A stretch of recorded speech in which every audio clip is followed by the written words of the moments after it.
नमस्कार मंडळी, श्री स्वामी समर्थ। आजच्या व्हिडिओमध्ये आपण जी काय माहिती जाणून घेणार आहोत ती खास एकादशी निमित्त जाणून घेणार आहोत। कारण उद्या आहे एकादशी, उद्या वार रविवार 23 ऑगस्ट 2026 रोजी पुत्रदा एकादशी आहे। आता एकादशी प्रत्येक महिन्याला दोनदा येत असते। आता प्रत्येक महिन्याला येणारी जी एकादशी आहे ती विशेष असते। एकादशीचं व्रत हे भगवान विष्णूंना समर्पित केलं जातं। पण बघा, पुत्रदा एकादशीचं महत्त्व थोडंसं वेगळंच आहे। कारण पुत्रदा एकादशी ही वर्षातून दोनदा येत असते। एकदा पौष महिन्यात येते आणि दुसऱ्यांदा जी येते ती श्रावण महिन्यात येते।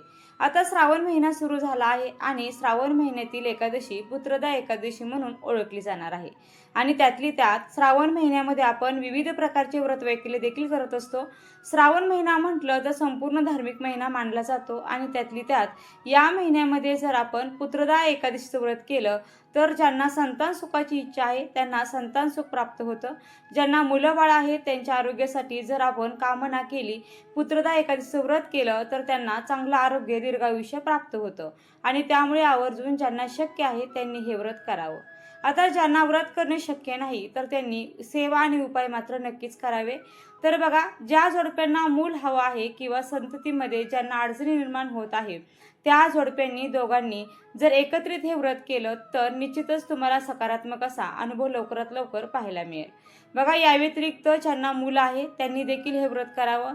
नाही शक्य झालं तर उपाय आणि सेवा देखील कराव्या। असाच काहीसा एक छोटासा उपाय तुम्हाला आजच्या या व्हिडिओच्या माध्यमातून मी तुम्हाला सांगणार आहे। आणि त्यामुळे आजचा जो उपाय आहे तर तो तुम्ही आवर्जून करून पहा आणि तुमच्या मुलांच्या कल्याणासाठी भगवान विष्णूंकडे प्रार्थना देखील करा। आता उद्या पुत्रदा एकादशी आहेच, पण त्यासोबतच अनेक शुभमुहूर्त देखील चालून आलेले आहेत किंवा जे शुभयोग असतात ते देखील जुळून येत आहेत। त्यामुळे उद्याचा दिवस खूप विशेष मानला देखील जाणार आहे आणि म्हणून भगवान शिवांची आणि भगवान विष्णूंची दोघांची आराधना करणं आपल्यासाठी खूप महत्त्वाचं देखील ठरणार आहे। बघा, श्रावण महिन्यातील शुक्ल पक्षाची एकादशी तिथी ही 23 ऑगस्ट रोजी पहाटे 2 वाजता सुरू होणार आहे आणि ही तिथी 24 ऑगस्ट पहाटे 4:18 असणार आहे। आता एकादशी तिथी ही 23 ऑगस्टलाच असणार आहे आणि त्यामुळे या दिवशी व्रत केले जाणार आहे। आणि या दिवशी बघा, ज्येष्ठ नक्षत्रासोबतच रवी योग देखील जुळून आलेला आहे। तसेच पहाटे 4:51 पासून ते 5:36 ब्रह्ममुहूर्त असणार आहे आणि दुपारी 12:16 पासून ते 1:06 अभिजित मुहूर्त असणार आहे। तसेच गोधूली मुहूर्त आहे रात्री 7:01 पासून ते 7:23 असेल। आणि त्यामुळे आता हे जे 2-3 जे शुभयोग तुम्हाला सांगितलेले आहेत ते शुभयोग जुळून आलेले आहेत तर तो खूप महत्त्वाचे देखील मानले गेलेले आहेत। म्हणून या काळामध्ये शुभकार्य, पूजापाठ करण्यासाठी तुम्हाला उत्तम संधी चालून आलेली आहे। त्यामुळे या काळामध्ये आवर्जून होता होईल तितकी तुम्ही आवर्जून सेवा करा। आता सेवा काय करायची तर बघा, एकादशी निमित्त तुम्ही भागवत सप्तशतीचा पाठ करू शकता। या व्यतिरिक्त ओम नमो भगवते वासुदेवाय या मंत्राची एक जपमाळ किंवा दिवसभरामध्ये जर तुम्ही हा मंत्र सातत्याने जपत राहिला तर निश्चितच भगवान विष्णूंची कृपा तुमच्यावर होणार आहे। तसेच बघा, हरिपाठ वाचू शकता, ऐकू शकता। पण आजच्या व्हिडिओमध्ये आपण जी काही माहिती जाणून घेणार आहोत त्यामध्ये खास मुलांसाठी उपाय जाणून घेणार आहोत। कारण पुत्रदा एकादशीचं महत्त्व खास करून मुलांसाठीच असतं। तर ज्यांना मुलं बाळ आहेत त्यांनी आपल्या मुलांसाठी 2 छोटे छोटे उपाय करायचे आहेत जे की मुलांसाठी खूप प्रभावी ठरणार आहे। तर उपाय करण्यासाठी तुम्हाला एका ठिकाणी दिवा प्रज्वलित करायचा आहे आणि दुसरी गोष्ट म्हणजे आपल्या मुलांवरून एक गोष्ट उतरवून टाकायची आहे। तर दिवा कोठे लावायचा आहे ते सगळ्यात अगोदर आपण जाणून घेऊया। दिवा कशा पद्धतीने बनवायचा आहे ते देखील आपण जाणून घेऊया। तर बघा, दिवा बनवताना तुम्हाला कणकेचा दिवा बनवायचा आहे। तो तुम्ही पंचमुखी ही बनवू शकता किंवा साधा जरी बनवला तरीही चालेल। पण हा जो कणकेचा दिवा आहे तो तुम्हाला भगवान शिवशंकरांच्या मंदिरात जाऊनच प्रज्वलित करायचा आहे। बघा, दिवा तुम्ही घरून बनवून घेऊन जाऊ शकता। त्यामध्ये तेल टाकायचं आहे आणि हा जो दिवा आहे तर तो भगवान शिवशंकरांच्या मंदिरात घेऊन जायचा आहे। त्या ठिकाणी हा जो दिवा आहे तो ठेवायचा आहे। पण ठेवण्यापूर्वी काय करायचं तर सोबतच थोडे तांदूळ घेऊन जायचे आहे आणि ज्या ठिकाणी तुम्ही दिवा ठेवणार आहात त्या ठिकाणी थोडेसे तांदूळ हे ठेवायचे आहेत। आणि नंतर त्या तांदळावरती तुम्हाला थोडेसे हळदी कुंकू अर्पण करायचे आणि मग हा जो कणकेचा दिवा आहे तो त्या ठिकाणी ठेवायचा आहे। त्यानंतर तो प्रज्वलित करायचा आणि तिथे बसून आपल्या मुलाबाळांच्या भविष्यासाठी, चांगल्या उज्ज्वल आयुष्यासाठी प्रार्थना करायची आहे।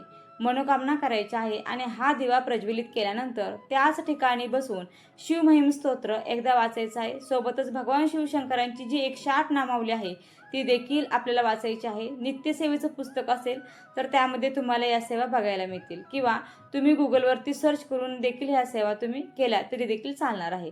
पण अशा प्रकारच्या 2 सेवा तुम्हाला त्याच ठिकाणी बसून करायच्या आहेत आणि हा जो दिवा आहे तो त्या ठिकाणी प्रज्वलित करायचा आहे. बघा, आता बरेच जण म्हणतील की घरी देखील पिंड आहे, मग आम्ही घरी करू शकतो का? तर हे बघा, शक्यतो मंदिरातच जाऊन करण्याचा प्रयत्न करावा. अगदीच तुम्हाला काही कारणास्तव शक्य झालं नाही तर मग तुम्ही घरी सेवा करा, पण शक्यतो 99% प्रयत्न करायला हवा की मंदिरातच जाऊनच ही सेवा झाली पाहिजे.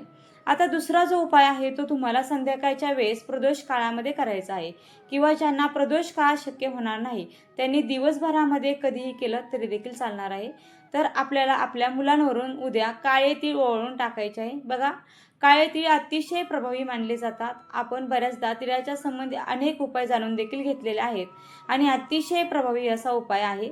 बघा, तुमच्या मुलांच्या जर त्यांच्या डोक्यावरून काळे तीळ उतरवून टाकले तर निश्चितच त्यांना जी काही दृष्ट लागलेली असते तर ती निघून जाण्यासाठी तर मदत मिळतेच, पण त्यांच्या मनामधली जी काही नकारात्मकता आहे ती देखील निघून जाते आणि त्यासोबतच मुलांचं कल्याण होण्यासाठी, त्यांची प्रगती होण्यासाठी, शैक्षणिक क्षेत्रामध्ये त्यांना नवीन संधी उपलब्ध होण्यासाठी हा उपाय खूप महत्त्वाचा ठरत असतो. तर काय करायचं, मुलांना पूर्वेकडे किंवा पश्चिमेकडे तोंड करून बसायला लावायचं, बसण्यासाठी आसन द्यायचं आणि हे जे तीळ आपण हातामध्ये घेतलेले आहेत तर ते त्यांच्या डोक्यावरून 7 वेळेस उतरवायचे आणि उत्तर दिशेकडे फेकून द्यायचे. उत्तर दिशेकडे फेकत असताना आपण ही प्रार्थना करायची की माझ्या मुलांची उत्तरोत्तर प्रगती होत राहावी, एवढीच या ठिकाणी मी प्रार्थना करते. आणि अशा प्रकारे आपल्या मुलांसाठी हा छोटासा उपाय तुम्हाला करायचा आहे. तुम्हाला 2 मुलं असतील तर दोघांसाठी तुम्ही हे वेगवेगळे तीळ घ्यायचे आहेत. दोघांवरून वेगवेगळा हा उतारा तुम्हाला तिळाचा करायचा आहे. आता हा जो काही उपाय आहे तो करत असताना मौन व्रत धारण करायचं आहे. मुलांनाही सांगून ठेवायचं, कोणाशी बोलू नका आणि तुम्ही देखील स्वतःवर नियंत्रण ठेवायचं आहे. मौन व्रत धारण करून, मौन व्रत म्हणजे काय तर बघा, इतरांशी बोलायचं नाही, पण मनात मात्र आपल्या एक शुद्ध भाव ठेवायचा आहे आणि सकारात्मकता देखील ठेवायची आहे आणि अशा पद्धतीने हा उपाय करायचा आहे. उपाय करून झाल्यानंतर आपले हातपाय धुवून घ्यायचे आहे. त्यानंतर आपल्या पुढच्या कामाला आपल्याला लागायचं आहे. तुमचा जर मासिक धर्म असेल तर घरातील दुसऱ्या व्यक्तीला हा उपाय करायला सांगू शकता. तुम्ही मुलांसाठी हा उपाय करणार असाल आणि मुलीचा मासिक धर्म असेल तर मग हा उपाय तुम्ही करू नका. पुन्हा कधीतरी तुम्ही हा उपाय नक्कीच करू शकता. तर अशा प्रकारे पुत्रता एकादशी निमित्त हे दोन्ही छोटे छोटे उपाय करून पहा. उपाय करण्यासाठी तुम्हाला फार वेळ अजिबात लागणार नाही, पण निश्चितच प्रभावी उपाय आहे. तुम्ही जेव्हा हे उपाय करणार आहात तेव्हा आपोआपच तुम्हाला त्याचे सकारात्मक बदल देखील दिसून येणार आहेत. मुलं हट्टी असतील, चिडचिडेपणा करत असतील, अभ्यासात मागे असतील तरीही तुम्ही हा उपाय करून सकारात्मक असा अनुभव घेऊ शकता. किंवा बघा, तुमच्या मुलांची लग्न झाली असतील, ते नोकरी व्यवसाय करत असतील तरीही त्यांच्यासाठी देखील तुम्ही हा उपाय अगदी सहजरित्या करू शकता. तर तुम्हाला उपाय दोन्ही सांगितलेले आहेत, तरीही याबाबत तुम्हाला काही शंका वाटत असतील तर तुम्ही ते कमेंट करून नक्कीच विचारू शकता. बघा, आपल्याला नशिबाची साथ ही मिळवण्यासाठी आपण उपाय करायलाच हवे, कारण कष्ट जरी करत असलो तरीही बऱ्याचदा कष्टाला यश मिळत नाही. कष्टाला नशिबाची साथ मिळवण्यासाठी आपल्याला उपायाने सेवा करणे हे खूप महत्त्वाचं आणि खूप गरजेचं असतं. तर अशी सेवा उपाय केल्याने आपल्या जीवनामध्ये भरपूर प्रमाणामध्ये सकारात्मकता येत असते आणि त्यामुळे अशी उपाय सेवा प्रत्येक तिथीला नक्की करून पाहायचा. तर बघा, हा माहितीपूर्ण व्हिडिओ तुमच्यापर्यंत मला पोहोचवायचा होता. व्हिडिओ आवडला असेल तर व्हिडिओला नक्की लाईक करा, शेअर करा आणि चॅनलला सबस्क्राईब करायला मात्र अजिबात विसरू नका. व्हिडिओ शेवटपर्यंत पाहिल्याबद्दल अगदी मनापासून तुमची खूप खूप आभारी आहे. धन्यवाद. श्री स्वामी समर्थ. जय जय स्वामी समर्थ. रामकृष्ण हरी. जय जय रामकृष्ण हरी. ओम नमो भगवते वासुदेवाय नमः. ओम नमः शिवाय. ओम नमः शिवाय. ओम नमः शिवाय.